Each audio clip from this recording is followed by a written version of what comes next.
welcome to another Thunder Laser tutorial.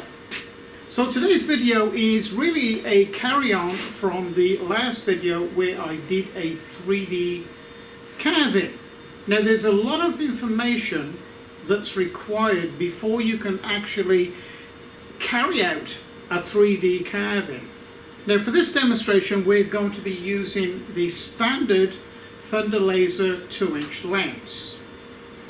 And the testing we're going to be carrying out is something called a ramp test, where we find out what part of the depth of the 2-inch lens laser, should we say laser light, we can actually use to engrave a deep 3D carving, and also the relationship between speed, power, and the size of the actual track of the laser, or another way of putting it I suppose is the spot size, because it is not one continuous size. It alters with speed and power. So let's carry out our ramp test first. So the first thing we need to do is to set up a test card in Lightburn. Okay, so in Lightburn we just choose the straight line drawing tool, click anywhere on the screen here, it doesn't really matter. One click, draw it out, keep it parallel.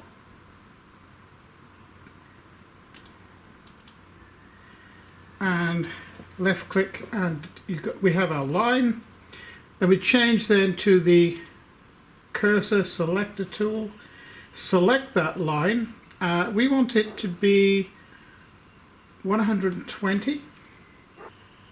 Select 120 here and press enter, and it will be exactly 120 mil in length. So we need to make 5 of these. In the Y direction.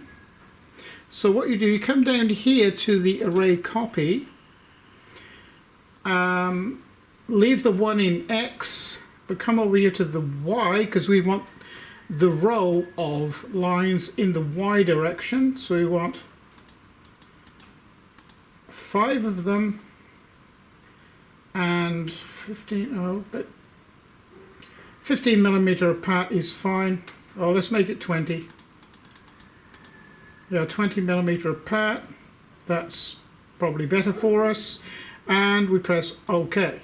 And there's our 1, 2, 3, 4, 5 lines. Let's see where it is on our table. Okay. So now select those, and we're going to move them down to the front edge here. That's fine. Now we're going to allocate each one of these a layer, because we're going to set each line at a different speed.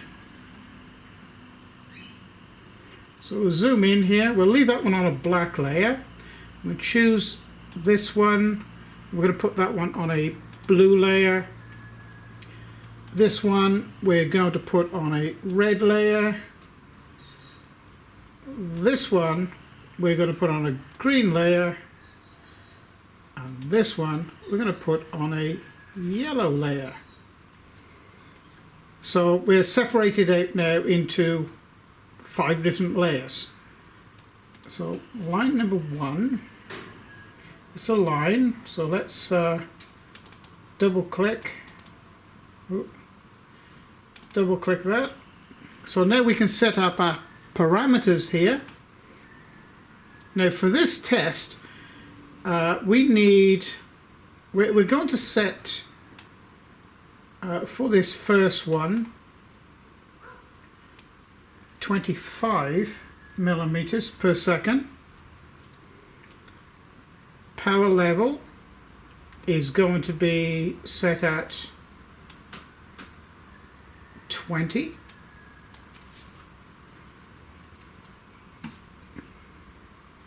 I will also set the minimum power at 20 as well. So what we're telling, well, what we want from the laser here is a constant 20% power. So it's one single pass, one line. We don't require blowing. If you select no air blowing, the Thunder laser will automatically switch to a low blowing capacity. So that's all we require here. So I'm going to press OK. Now I'm going to allocate a different power level and speed. Actually, we might keep the power level the same and just alter the speed in the other four. So I'll come back to you when I've done that. So the black line, we've got power rating. In actual fact, the power rating is 20% for every one of the lines. So we've got 25 millimeters per second, 50, 100, 300 and 800.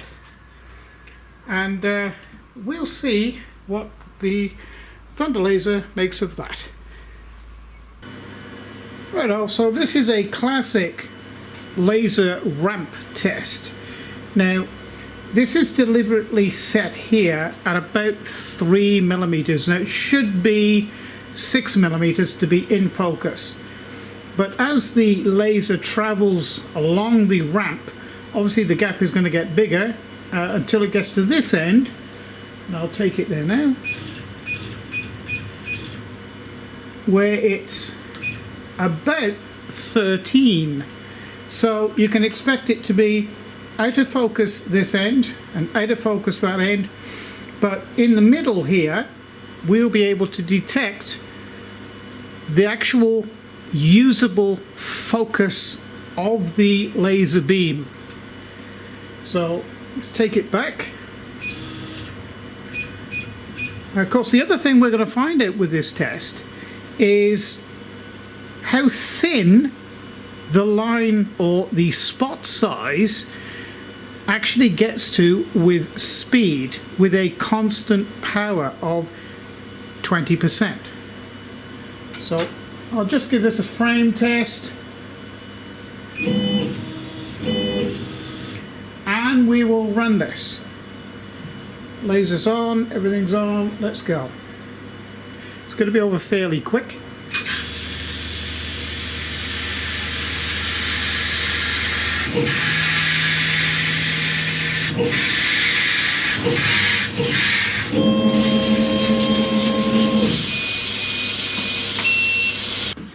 Okay, so this is our result. Now, what this tells us is now it comes into focus at this point and starts to go back out of focus at this point. Now, this is at 25 millimeters per second of running speed or cut speed, and the usable focus length then of the beam calculates out to measures out to be 4 millimeters of usable length of the laser beam. At 50 millimeters, it's 5 millimeters of usable length. 100 millimeters per second is 6 millimeters of usable length. 300 equates to 8 millimeters of usable length. And at 800 millimeters equates to 9 millimeters of usable length of the laser beam. What does that mean? So what this actually boils down to is the faster that you can run your laser in an etching or 3D etching situation, the deeper you can actually etch to without lifting the bed to be able to use or refocus the actual laser beam. Otherwise, as I'm sure you may understand, when the laser beam starts to go out of focus, it takes a wider path, so it makes your clarity of your engraving, well, partially disappear.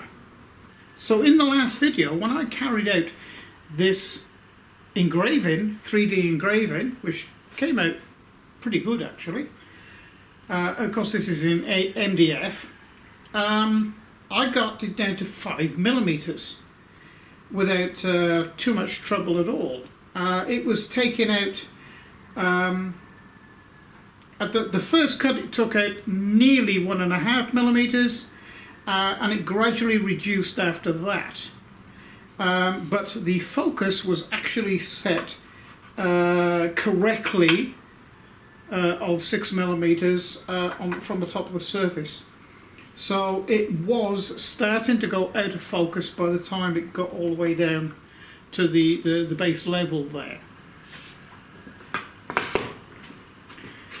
So what I'm saying is, if you want to do a deeper 3D carving, there's two methods of doing it. And that is, when you make 3 to 4 passes, you can raise the bed up a measured amount, maybe 2, 3, maximum 4mm, because if you go more than that, you do stand the danger of forgetting yourself, and the end of the nozzle is going to hit some part of your material. That is one way of doing it. Another way of doing it is speed your laser up. In other words, carry out the engraving at a faster speed. But of course, not many lasers out there can carry out an engraving at between 800 and 1000 millimeters per second. That's, of course, the Thunder laser is manufactured to operate up to 1000 millimeters per second engraving speed, because it's an industrial built laser. Now, the second thing that we can observe with this test, and that is, as we engrave faster, don't forget, every one of these lines was cut at 20%. The only thing that was changed was the speed in which it was cut. In this case, down here at 800 millimeters per second. So what we can observe here is the cut line gets narrower and narrower and narrower and narrower. Yet the beam, the laser beam, is a constant. So what's changed? This, ladies and gentlemen, isn't a broom handle I have in my hand. This is a representation of a laser beam. Now, I have machined the end of this, right, to a shape called a Gaussian shape. It's not a cone, it's a, I suppose, bullet shape, but the technical term is Gaussian shape. Now, this is the actual shape of the laser. This is a power density shape. So what it's showing us is, in the middle is most of the energy of the laser. This out here, in actual measurement, is 0.19 of a millimeter. But obviously, as it goes in, the cross section gets smaller. So being a power density representation, as you're going slow at 25 millimeters per second through the material, across the surface of the material, the whole of the beam has time to damage the material. Okay, and the only reason it changes width is because it's going in and out of focus.